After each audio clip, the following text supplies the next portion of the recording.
तो कल हमने चैप्टर 9 को सॉल्व कर लिया था और इसके एग्जाम्पल बचे हुए हैं, तो आज हम इसके एग्जाम्पल्स देखेंगे। ठीक है, पहले आप हर एक एग्जाम्पल को खुद ब खुद पढ़िएगा, उसको सॉल्व करने की कोशिश कीजिएगा, अगर फिर कहीं दिक्कत आए तो फिर आप देखिएगा, है ना। तो एग्जाम्पल नंबर फर्स्ट देखो, ये एग्जाम्पल बहुत सिंपल एग्जाम्पल है, आप इसको खुद ब खुद ट्राई करना। पहले पढ़ लो एक बार और उसके बाद आप ट्राई करो। मैं ऐसे स्टार्ट करा रहा हूँ, आप बेशक वीडियो पॉज करके पढ़ लेना।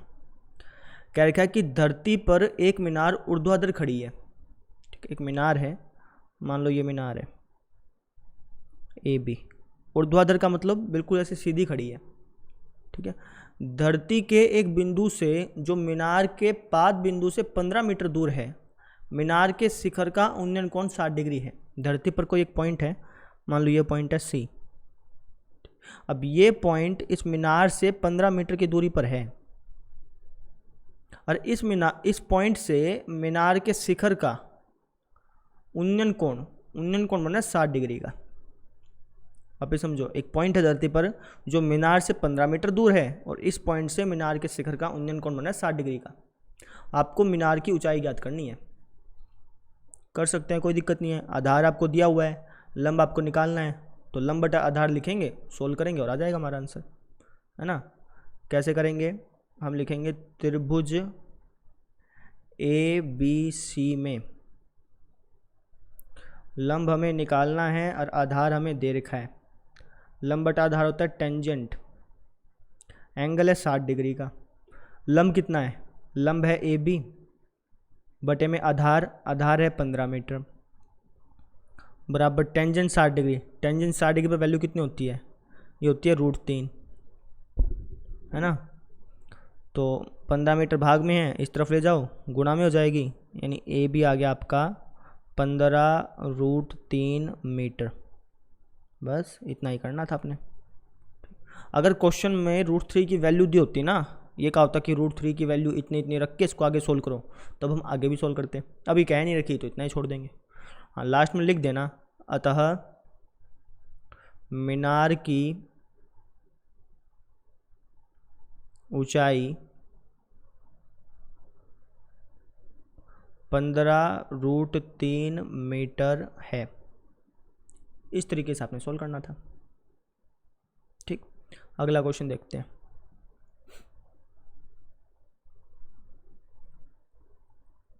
देखिए, इसकी भी 15√3 मीटर आई, है ना। अच्छा, ये एग्जाम्पल ध्यान से समझिएगा, ये इंपॉर्टेंट एग्जाम्पल है आसान ही, लेकिन बस कैलकुलेशन ज़्यादा हो जाती है इसके अंदर। पहले पढ़ लीजिए अपने आप, उसके बाद देखते हैं। देखो, क्या लिखा है कि एक बिजली मिस्त्री को एक 5 मीटर ऊंचे खंबे पर आ गई खराबी की मरम्मत करनी है। एक 5 मीटर खंबा है, मान लो ये खंबा है, इसकी ऊंचाई कितनी है टोटल 5 मीटर, मान लेते हैं ये खंबा है ए बी।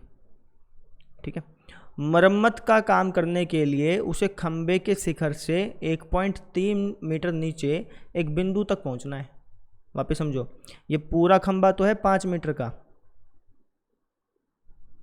यहाँ से लेकर के यहाँ तक, लेकिन इस खंबे की मरम्मत करने के लिए जो मिस्त्री है ना, उसको यहाँ तक पहुँचना है, लेट्स से सी पॉइंट तक। ये सी पॉइंट कहाँ है, शिखर से 1.3 मीटर नीचे, शिखर से कितना 1.3 मीटर नीचे। बात समझ में आ गई। पूरा खंबा 5 मीटर का है, लेकिन मरम्मत यहाँ पे करनी है, और ये पॉइंट है कहाँ पे, इस शिखर से 1.3 मीटर नीचे है। ठीक है, यहाँ तक पहुँचने के लिए प्रयुक्त सीढ़ी की लंबाई कितनी होनी चाहिए। अब यहाँ तक जाना है तो उसको सीढ़ी लगानी है, मान लो ये वो ऐसे सीढ़ी लगा देगा, इसको नाम भी डी दे देते हैं, सीढ़ी वैसे भी नाम पड़ गया और है भी ये सीढ़ी, समझ में आ गई। तो ये सीढ़ी लगानी है, हमें इस सीढ़ी की लंबाई पता करनी है कि भाई इस सीढ़ी की लंबाई कितनी होगी।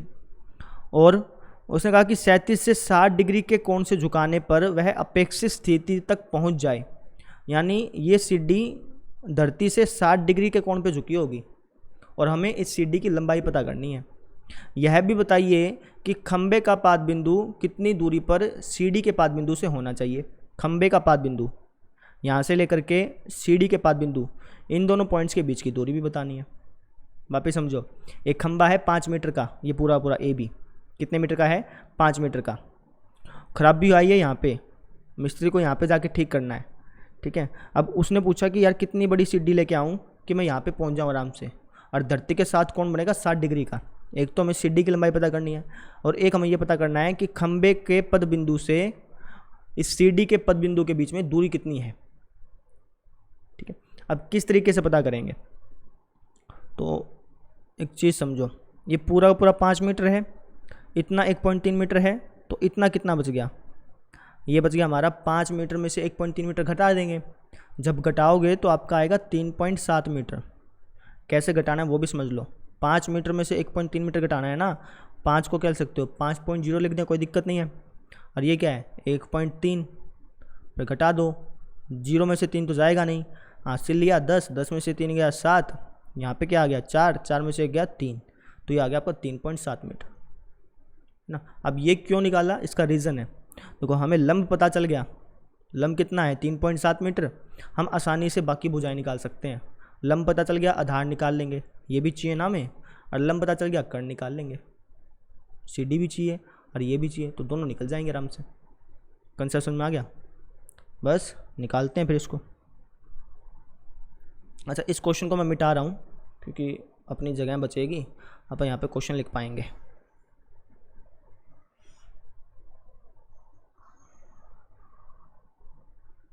देखो अब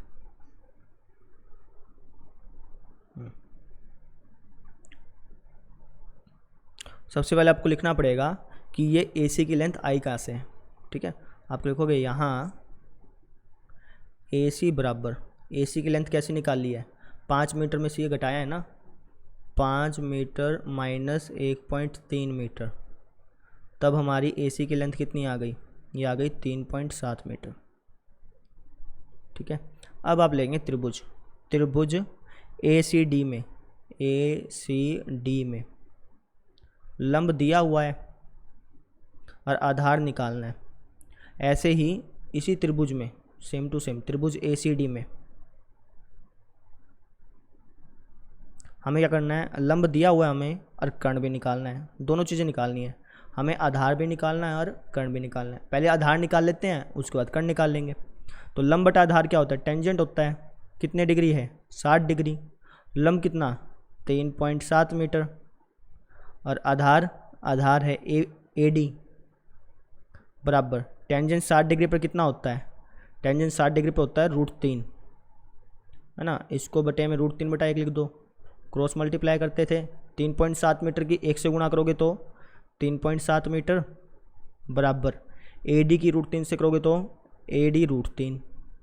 अब √3 गुणा में यहाँ जाके भाग में, तो आपका आ गया 3.7 मीटर बटा √3 बराबर AD निकल गई, सिंपल है ना।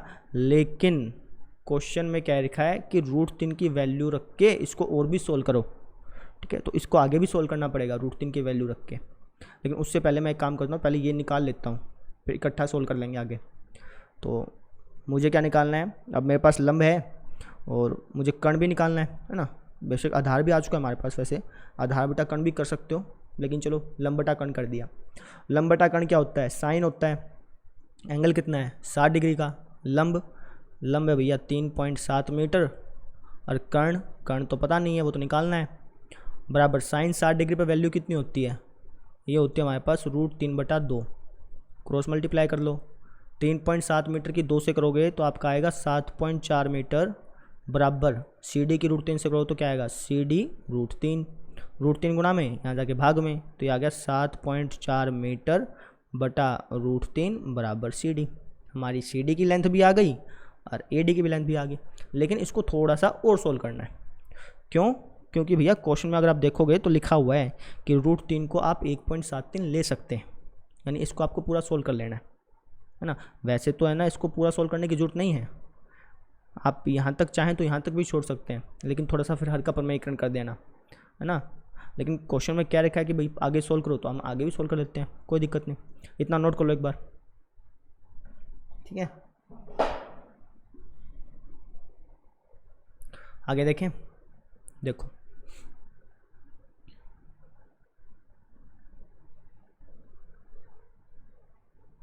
तो इसको आगे सोल्व करते हैं। 3.7 मीटर का तो 3.7 मीटर बटे में √3 की वैल्यू क्या रखी है कि 1.73 रखो, तो 1.73 रख दी बराबर AD। ठीक है, अब इसको आगे सोल्व करो। 3.7 मीटर को क्या लिख सकते हो, 37/10 मीटर लिख दें। क्यों, पॉइंट को हटाओगे तो 1 लग गया, उसके बाद जितने अंक हैं उतनी जीरो लगती हैं। अब पॉइंट के बाद एक ही अंक है तो एक ही जीरो लगा दी बटे में। इसको भी ऐसे लिखो 173/100 लिख दें। भाई पॉइंट के बाद 2 डिजिट है ना, तो 2 जीरो लग गई, बराबर क्या है AD। अब ये नीचे वाला जो फ्रैक्शन है ऊपर आके रेसिप्रोकल हो जाएगा, ये हो जाएगा 37/10 मीटर गुणा में 100/173 बराबर क्या AD। 0 से 0 कट गया, 37 मीटर की 10 से गुणा कर लो, आपका आएगा 370 मीटर बटे में 173 बराबर क्या AD। अब आपको इसको भाग करनी है, भाग तो करनी आती है आपको। 370 अंदर रख लेना, 173 बाहर रख लेना और भाग कर देना, है ना। मैं यहाँ पे भाग करके नहीं दिखा रहा हूँ, मैं डायरेक्टली काट दे रहा हूँ। ठीक है, तो जब आप इसको भाग करोगे तो कितना आएगा, आंसर में देख लेते हैं कितना आएगा। इसने डायरेक्टली निकाल रखा है, 1 मिनट रुकिए।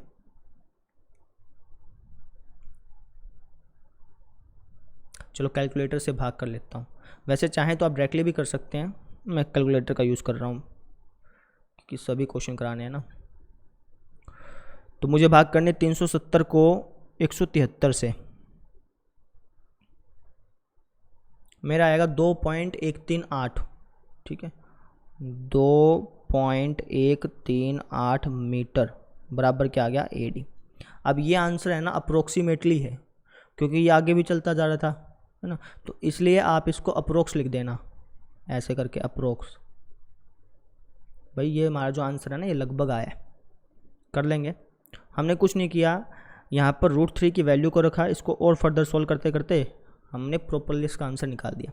सेम इसमें करना है, 7.4/√3 मीटर आया था ना, तो आप लिखेंगे 7.4 मीटर बटे में √3 की वैल्यू कितनी है 1.73 बराबर क्या है CD।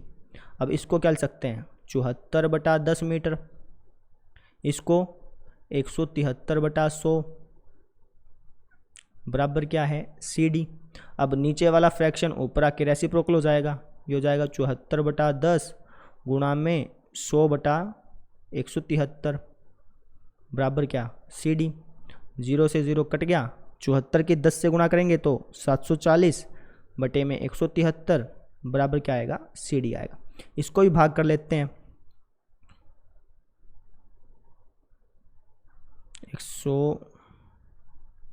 740 को भाग करनी है 173 से, यह आया मेरा 4.277। अब चाहो तो इसको 4.28 लिख सकते हो, क्योंकि ये 4.277 हो गया ना, 277 लगभग ये बराबर हो जाता है 280 के, लगभग की बात कर रहा हूँ, लेकिन चलो आप इतना ही लिख देते हैं 4.277 मीटर, मीटर में था ये मैंने लगाया नहीं, अप्रोक्स लिख देना, अप्रोक्स का मतलब होता है लगभग, तो हमारी CD की लेंथ आ गई।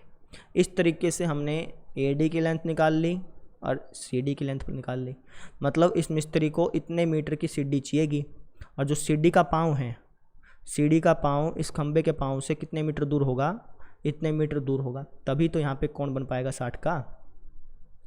बात समझ में आ गई, कर लेंगे अपने आप। अगला क्वेश्चन देखें। देखिए इसके जो आंसर आए ना वो लगभग में आए हैं। हमारा कितना है 4.277, क्योंकि हमने पॉइंट के बाद 3 डिजिट लिए, इसने 2 ही लिए हैं तो इसने लमसम करके लिखा है। ठीक है, अब देखिए क्वेश्चन नंबर 3। अच्छा एक बात और बता देता हूँ, ज़रूरी नहीं है कि एग्ज़ाम में आपके डायग्राम बना आए, मैक्सिमम क्वेश्चन ऐसे आते हैं जिसमें डायग्राम बने नहीं होते। जैसे ये क्वेश्चन है, बुक में तो आपको इसका डायग्राम दे रखा है, लेकिन एग्ज़ाम में जब ये क्वेश्चन पूछा जाएगा तो 99% चांसेस कि इसका डायग्राम ना आए, तो आपको क्वेश्चन वैसे ही सोल्व करने हैं।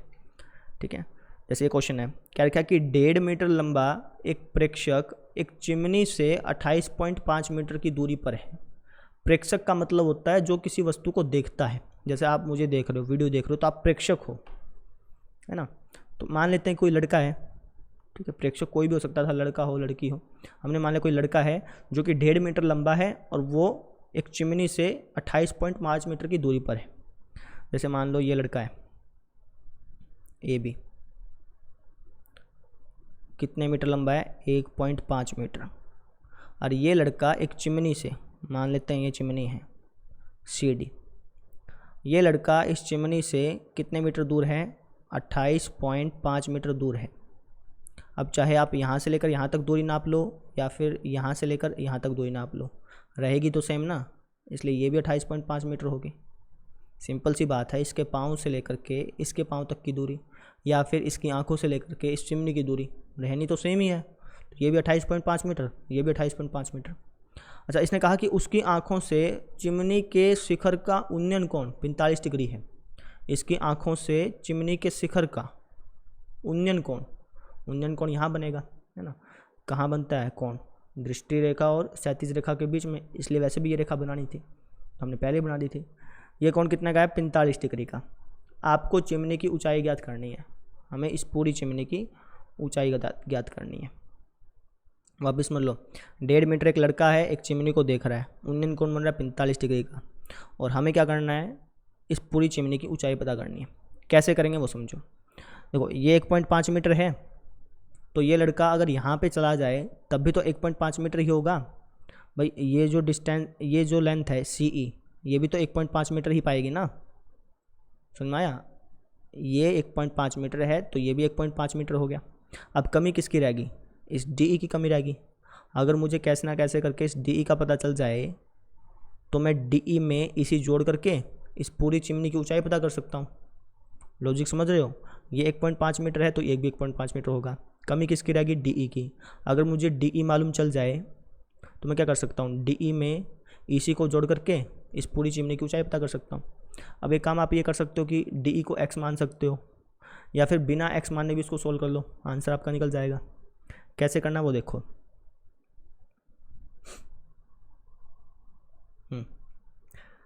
तो यहाँ पर हमारे पास दो समकोण त्रिभुज हैं, दो ही है ना कि एक ही है, नहीं एक ही समकोण त्रिभुज है, दो नहीं है, एक है ये वाला।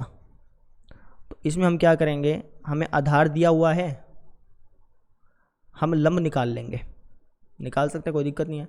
लंब निकलने के बाद इन दोनों को जोड़ देंगे, चिमनी की ऊंचाई पता चल जाएगी। तो हम कहेंगे त्रिभुज ADE में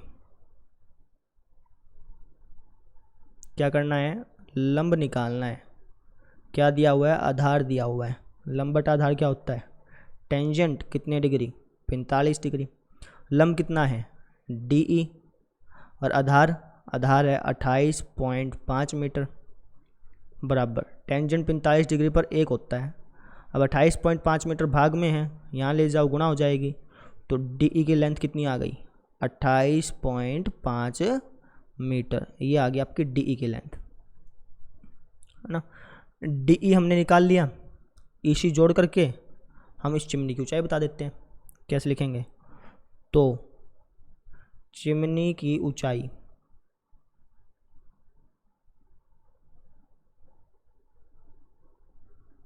कितनी होगी, DE कितना आया 28.5 मीटर, इसमें हम जोड़ देंगे 1.5 मीटर, इसकी खुद की हाइट भी तो जोड़नी पड़ेगी, तभी तो पूरी चिमनी की ऊंचाई मालूम चलेगी। तो 28.5 में आप 1.5 जोड़ रहे हो, 28.5 में 1.5 जोड़ोगे तो आपका बनेगा 30, लेकिन अगर आप वैसे जोड़ोगे तो 30.0 मीटर बनेगा। अब 30.0 मीटर कहो या 30 मीटर कहो, बात सेम होती है। समझ में आ गया। तो इस तरीके से क्वेश्चन करना था। रिकैप कराऊँ एक बार। एक लड़का है 1.5 मीटर का, ये लड़का चिमनी के शिखर को देख रहा है, उन्नयन कोण बन रहा है 45 डिग्री का, और ये लड़का चिमनी से 28.5 मीटर की दूरी पर है। हमसे पूछा गया कि इस चिमनी की ऊंचाई कितनी होगी। तो अगर ये 1.5 है तो ये भी 1.5 होगा, और हमने देखा यार यहाँ पे एक ही त्रिभुज बन रहा है, तो कोई बात नहीं, एक त्रिभुज बन रहा है तो आधार हमें पता ही है, लंब निकाल लिया, फिर हमने इन दोनों को जोड़ करके इस पूरी चिमनी की ऊंचाई पता कर ली। ठीक है, अगला क्वेश्चन देखते हैं।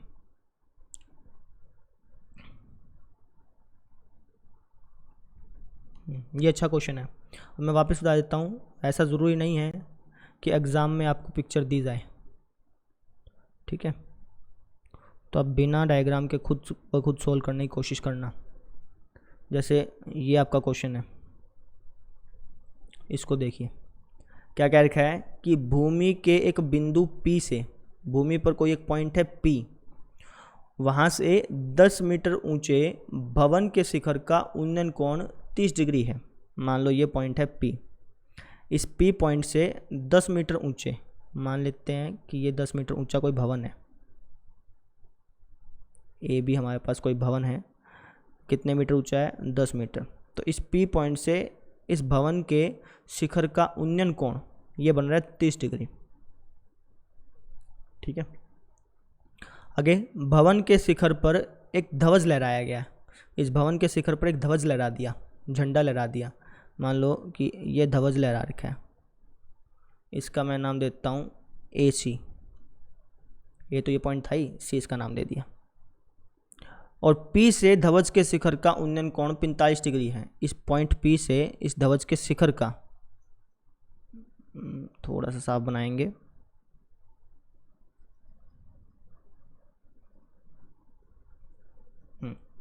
इस P पॉइंट से इस ध्वज के शिखर का उन्नयन कोण वो है 45 डिग्री, यानी ये पूरा कोण कितने डिग्री है? 45 डिग्री है। आपको ध्वज खंड की लंबाई बतानी है और बिंदु P से भवन की दूरी ज्ञात करनी है। एक तो हमें झंडे की लंबाई बतानी है और इस पॉइंट P से भवन के पद की दूरी मालूम करनी है।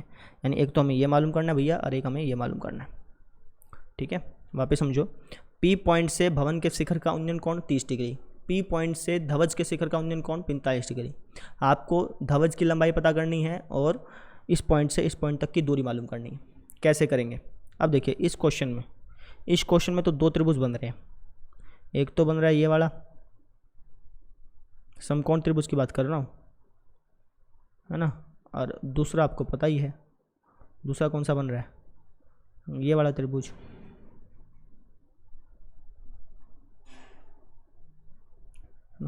इन दोनों त्रिभुजों में कॉमन क्या है? आप कहोगे सर आधार है। तो हम क्या करेंगे, इस छोटे त्रिभुज में और इस पूरे बड़े त्रिभुज में, दोनों त्रिभुजों में हम आधार की वैल्यू निकाल लेंगे। आधार की वैल्यू आ गई, फिर हम उन दोनों को रख देंगे बराबर। बराबर रखने से क्या होगा, हमें अपने आप ही झंडे की लंबाई मालूम चल जाएगी, है ना, झंडे की भी पता चल जाएगी और ये P भी पता चल जाएगी। कैसे कह रहा हूँ देखो, आप कहना भाई त्रिभुज ABP में इस छोटे त्रिभुज को लेकर चल रहा हूँ मैं, मुझे क्या करना है, यहाँ पे आधार की वैल्यू पता करनी है। तो लंब मुझे दिया हुआ है, वैसे भी आधार मुझे निकालना है। लंब बटा आधार क्या होता है? टेंजेंट। कितने डिग्री है? छोटे त्रिभुज की बात करें तो छोटे त्रिभुज में है 30 डिग्री का कोण। लंब है 10 मीटर और आधार कितना है? PB है, बराबर टेंजेंट 30 डिग्री पर वैल्यू कितनी होती है? 1/√3। तो क्रॉस मल्टीप्लाई कर लो और आपको कितना मिल गया? 10√3 मीटर बराबर PB, है ना। और यही हमें निकालना था, PB हमें निकालना था। अच्छा, अब PB निकल तो चुका है वैसे, लेकिन हम वापस से निकाल लेंगे। कौन सी त्रिभुज में? इस बड़ी त्रिभुज में, है ना, ताकि हमें इस झंडे की लंबाई पता चल सके। यही कंसेप्ट यूज़ करते थे ना, जब दो त्रिभुज बन जाते हैं तो हम उनमें जो कॉमन भुजा है उसकी वैल्यू पता करने की कोशिश करते हैं। तो इसलिए मैं इसमें वापस से PB निकालूंगा। वैसे PB मुझे मिल चुका है, लेकिन वापस से निकालेंगे ताकि हम इसको बराबर रख सकें। तो हम कहेंगे त्रिभुज CPB में क्या करना है, लंब हमें दिया हुआ है और आधार हमें निकालना है। लंब बटा आधार होता है टेंजेंट। कितने डिग्री आपकी बार? 45 डिग्री। अच्छा, लंब कितना है? इसका लंब कितना है? पूरा 10 मीटर तो ये है, और ये हमारा AC, ये हमें मालूम नहीं है, तो कोई बात नहीं, आप इसको लिखोगे 10 मीटर प्लस AC। समझ में आई? बटे में आधार क्या है? PB। अच्छा, अब PB की वैल्यू रखकर भी इसको सोल्व कर सकते हो, पहले ही बताया था मैंने आपको, लेकिन हम रखेंगे नहीं, क्योंकि हम यहाँ से PB की डायरेक्टली वैल्यू निकाल लेंगे। PB भाग में यहाँ जाके गुणा में, तो ये हो गया ये। अब देखिए यहाँ पर भी PB की वैल्यू आ गई, यहाँ पर भी PB की वैल्यू आ गई, तो हम इन दोनों को बराबर रख देंगे। बराबर रखने से हमें AC की वैल्यू मिल जाएगी ना। PB की लेंथ तो पता कर चुके हैं, ये वाली तो AC की कमी थी, यहाँ से निकलेगी। यहाँ तक समझ में आ गया? आगे देखो, तो 10√3 मीटर बराबर हो गया 10 मीटर प्लस AC के। क्यों बराबर हो गया? क्योंकि दोनों PB हैं। ठीक है, इतना नोट कर लो एक बार। अब 10 मीटर यहाँ चल जाएगा, ये हो जाएगा 10√3 मीटर माइनस 10 मीटर बराबर AC। इन दोनों में क्या कॉमन आ गया? 10 मीटर कॉमन आ गया। यहाँ पे क्या बच गया? √3, यहाँ पे क्या बच गया? 1 बराबर क्या? AC के। अच्छा, अब मीटर को हम सबसे लास्ट में लिखते हैं, तो ये हो गया 10 × √3 माइनस 1 मीटर बराबर AC। इस तरीके से क्वेश्चन करना था। वापिस समझ लो, जैसे मैंने पिछला क्वेश्चन कराया था उसमें तो एक ही त्रिभुज बन रही थी, इसमें 2 त्रिभुज बन रही हैं। तो 2 त्रिभुज का कंसेप्ट क्या बताया था कि उनमें जो कॉमन भुजा होती है आप उसकी वैल्यू निकालते हैं। वैल्यू निकालने के बाद उन दोनों को बराबर रखते हैं, फिर आपको जो वैल्यू चाहिए ना वो अपने आप ही निकल के आ जाती है। इस तरीके से कर लिया। ठीक है, अगला क्वेश्चन देखें। अभी तो टाइम बचा हुआ है, एक क्वेश्चन और हो गया तो ठीक है, देख लेते हैं। ये क्वेश्चन अच्छा क्वेश्चन है भाई, इसमें डाउट आते हैं कईयों के। अच्छा चलो, इसकी आकृति मैं कॉपी नहीं कर रहा हूँ। वैसे क्वेश्चन में जब ये क्वेश्चन आएगा एग्जाम में तो मैक्सिमम चांस है इसकी आकृति आपको मिलेगी, मैक्सिमम चांस बता रहा हूँ मैं। ठीक है, लेकिन वैसे ही करके देखते हैं। क्या कह रखा है कि एक समतल ज़मीन पर खड़ी मीनार की छाया उस स्थिति में 40 मीटर अधिक लंबी हो जाती है जब सूर्य का उल्टांश 60 डिग्री से घटकर 30 डिग्री हो जाता है।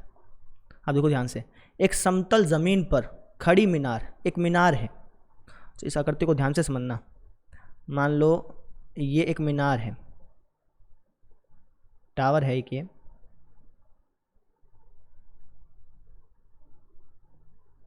ठीक। पहले मैं क्वेश्चन आपको समझा देता हूँ। ये टावर है और मान लेते हैं कि सूरज यहाँ पे है, यहाँ पर आपको ये आकृति थोड़ी दिखेगी नहीं, थोड़ा सा इसको मैं नीचे कर लेता हूँ। वापस समझो, ये एक मीनार है और एक सूरज यहाँ पे है। अब सूरज की धूप जो है इस मीनार पे पड़ रही है, मीनार पे पड़ रही है तो मीनार छाया बनाएगा, है ना। छाया कितनी बनेगी? ये इतनी बनेगी भैया, भाई सूरज की धूप इस पे पड़ रही है तो छाया तो इतनी बनेगी, इसकी इतनी बनेगी, यहाँ से लेकर के यहाँ तक की छाया बनेगी इसकी। लेट्स से ये मीनार है AB, छाया कितनी बनी? BC बनी छाया। सूरज यहाँ पे है तो छाया कितनी बनेगी? BC बनेगी। बात क्लियर होगी। अब होता क्या है, ये सूरज थोड़ा सा नीचे झुक जाता है, पहले यहाँ पे था अब थोड़ा सा नीचे हो गया। मान लो कि ये सूरज हो गया अब यहाँ पे, यहाँ पर, ठीक है। अब इसमें इस सूरज की धूप आ रही है, मीनार पे लग रही है, अब छाया कितनी बनेगी? छाया बड़ी बनेगी, सिंपल सी बात है।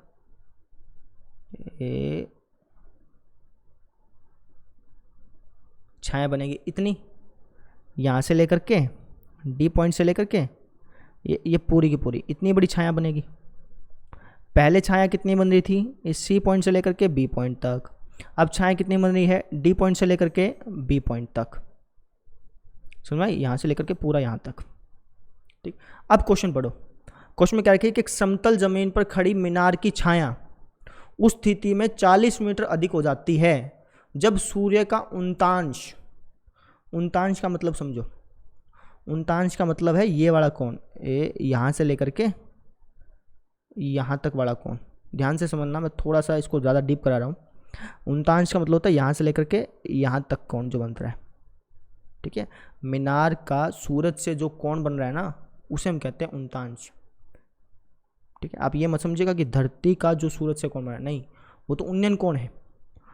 उल्टांश क्या है कि जहाँ पर सूरज की धूप पड़ी और वहाँ से सूरज का कोण, ये वाला कितने डिग्री है? पहले तो है भैया ये 60 डिग्री, मतलब पहले जब सूरज यहाँ था तब तो ये कोण था 60 डिग्री और अब हो गया ये 30 डिग्री। आप कहेंगे सर हमने तो कभी ऐसा पढ़ा ही नहीं, कोई बात नहीं। अब देखो एक चीज़ बताता हूँ आपको मैं, जितना कोण यहाँ पर बनेगा ना, जैसे ये कोण 30 डिग्री यहाँ पे बन रहा है, अब चाहे आप इसको इतना लिख दो, यहाँ पर लिख दो, चाहे आप इसको यहाँ पर देख लो, कोण 30 डिग्री का यहाँ पर भी बनेगा और यहाँ पर भी बनेगा। कैसे? ध्यान से समझो। मान लो आपने D को यहाँ पे रखा, D को यहाँ पे रखा और इस पॉइंट को देख रहे हो, तो कोण यहाँ पर भी 30 का बनेगा। अब वो लिखने का तरीका है, अब मैं ऐसे करके लिख रहा हूँ, अब मैंने यहाँ पे 30 डिग्री ऐसे लिख दिया, मैं ऐसे भी तो लिख सकता था 30 डिग्री, बात तो एक ही थी ना। तो वही चीज़ इसमें है, ये मत समझिएगा कि ये कौन 30 का तो ये कितने का होगा। भाई ये अगर 30 का है तो ये भी 30 का होगा, बस वो लिखने का तरीका है, यहाँ पर लिख दो चाहे यहाँ पर लिख दो। वैसे 39 का मतलब ये होता है, समझ में आ गया होगा आपके, ठीक है। अब ऐसे ये चीज़, ये 60 डिग्री का कौन बन रहा है, तो ये 60 का है तो ये भी 60 का होगा। वापस समझ लो, सूरज है यहाँ पर, सूरज से धूप पड़ रही है इस मीनार पर, तो मीनार ने छाएं बनाई, है ना, फिर सूरज थोड़ा सा ढल गया, अब छांव बन गई बड़ी इतनी, ठीक है। अच्छा, अब यहाँ पर क्वेश्चन में क्या क्या लिखा था कि जैसे ही सूरज का उल्टांश 60 डिग्री से घटकर 30 डिग्री होता है तो 40 मीटर छाया बढ़ जाती है। पहले तो इतनी छाया बढ़ रही थी जब 60 डिग्री था, अब 60 डिग्री से घटकर जब उल्टांश 30 डिग्री हो गया, जब ये एंगल 30 डिग्री का हो गया, तो यहाँ पर जो छाया की लंबाई है ना वो 20 मीटर बढ़ गई। पहले तो इतनी बन रही थी, अब 20 मीटर ज़्यादा हो गई, है ना, अब इतनी बन रही है ना तो 20 मीटर बढ़ गई, ये बात बोल रखी है, समझ में आया, ठीक है। अधार्त, अब इसने सारा मतलब बता रखा है आसान भाषा में, कह रखा है कि छाया के एक सिरे से मीनार के शिखर का उन्नयन कोण 60 डिग्री है।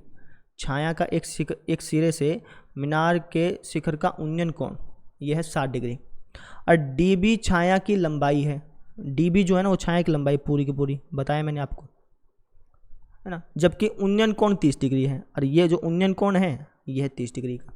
मीनार की ऊंचाई ज्ञात कीजिए, आपको मीनार की ऊंचाई ज्ञात करनी। ये जो मैंने डिटेल्स बताई हैं, इतना सब कुछ लिखने की ज़रूरत नहीं है, ये तो सिर्फ समझाने के लिए कि उल्टांश मतलब क्या होता है ना, इन सब के लिए आपको सिंपल इसने लास्ट लाइन में मतलब भी बता दिया कि भैया पहले 60 डिग्री का कोण बन रहा है, फिर 30 डिग्री का कोण बन गया, है ना, और 60 डिग्री से लेकर के 30 डिग्री तक का जब कोण बना तो उसकी जो लेंथ है वो है 20 मीटर। 20 मीटर, अच्छा मैंने गलत लिख दिया भैया, सॉरी, पता नहीं ध्यान कहाँ चल गया था, 40 मीटर है ये।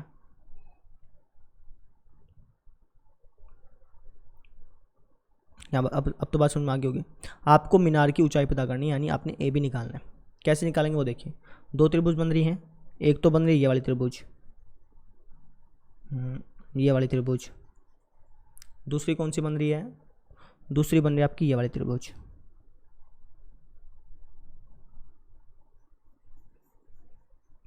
है ना। इन दोनों त्रिभुजों में कॉमन क्या है, आप कहोगे सर लंब है, तो हम क्या करेंगे, इस छोटी त्रिभुज में और इस पूरी बड़ी त्रिभुज में लंब निकाल लेंगे। दोनों में लंब निकाल लिया, फिर दोनों को बराबर रख देंगे, बराबर रखने से हमें इस मीनार की ऊंचाई पता चल जाएगी। कैसे कह रहा हूँ वो देखो, आप लिखिएगा हल, त्रिभुज ए बी सी में छोटा त्रिभुज ले लिया मैंने पहले ना, इसी तरीके से हमें बड़ा त्रिभुज भी लेना है, त्रिभुज ए बी डी में। तो छोटे त्रिभुज की अगर मैं बात करूं तो लंब बटा आधार क्या होगा, टेंजेंट होगा। अब आपके मन में सवाल आएगा कि सर हमने लंब बटा आधार क्यों लिया, क्योंकि ना तो मुझे लंब पता ना ही मुझे आधार पता। लेकिन देखो आपको लंब निकालना है, ये तो मालूम है ना, लंब तो मुझे निकालना है। अब इस लंब के साथ मैं आधार भी ले सकता हूँ और कर्ण भी ले सकता हूँ। कर्ण लेने का फ़ायदा नहीं है, क्यों, क्योंकि आप आधार लोगे तो फिर बाद में इसका जो आधार आएगा बड़े वाले त्रिभुज का, उसके साथ ये मैच हो जाएगा, है ना। अगर कर्ण लेके चलोगे तो फिर कटेगा नहीं, आपका आंसर नहीं आएगा, इसलिए हम ये ले रहे हैं। अच्छा लंब कितना है बताना एक बार, लंब है ए बी और आधार है बी सी, है ना, बराबर टेंजेंट 60 डिग्री पे कितना होता है, √3 होता है। अब बी सी भाग में है, इस तरफ लेके जाएंगे तो हो गया ए बी बराबर बी सी √3। हमने ए बी की वैल्यू निकाल ली क्योंकि कॉमन था, इसलिए हम ए बी की वैल्यू निकाल रहे हैं। सेम कंसेप्ट इसमें क्या होगा, लंब बटा आधार। लंब बटा आधार क्या होता है, टेंजेंट कितने डिग्री एंगल है, 30 डिग्री एंगल है, बड़े वाले त्रिभुज में तो एंगल 30 डिग्री का है ना। लंब कितना है ए बी, और आधार ये पूरा है, ये पूरा पूरा यानी 40 metre plus B C, 40 metre plus B C बराबर टेंजेंट 30 डिग्री पर कितना होता है 1/√3, क्रॉस मल्टीप्लाई कर लो तो ये होगा आपका ए बी √3 बराबर 40 मीटर प्लस बी सी। यहाँ तक बात समझ में आ गई, ठीक है। √3 गुणा में है, यहाँ पे भाग में, तो ए बी की लेंथ कितनी आ गई 40 मीटर प्लस बी सी बटे में √3। ठीक है, तो हमने यहाँ पर भी ए बी निकाल लिया और यहाँ पर भी ए बी निकाल लिया। ठीक है, अब हम इन दोनों को बराबर रख देते हैं। देखो इतना नोट कर लिया होगा आपने। तो BC√3 को मैं बराबर रख दूंगा 40 मीटर प्लस BC बटे √3 के। √3 भाग में है, इस तरफ जाएगा तो गुणा में, ये हो जाएगा BC इंटू √3 3 हो गया, मतलब है ना, बराबर क्या है 40 मीटर प्लस BC। अब इस BC को इस तरफ ले आओ तो ये हो जाएगा 3 BC माइनस BC बराबर 40 मीटर। 3 BC में से BC गया तो 2 BC बचा, क्यों, क्योंकि इसके आगे 1 होता है ना, तो इसलिए 2 BC बराबर 40 मीटर। अब यहाँ से हमारी BC की वैल्यू कितनी आ गई, 20 मीटर आ गई, 2 भाग कर दिया यहाँ पे। अच्छा, अब मुझे BC थोड़ी निकालना था, मुझे तो AB निकालना था, तो AB निकाल लेते, कोई दिक्कत नहीं है। BC की लेंथ आ गई ना, आप इसके अंदर रख दो, चाहो तो इसके अंदर भी रख सकते हो, लेकिन फिर वही है, आपको हर का प्रमेयीकरण करना पड़ेगा, है ना। मैं इसके अंदर रख लेता हूँ। तो मुझे निकालना है AB। AB क्या है, AB है BC√3 के बराबर।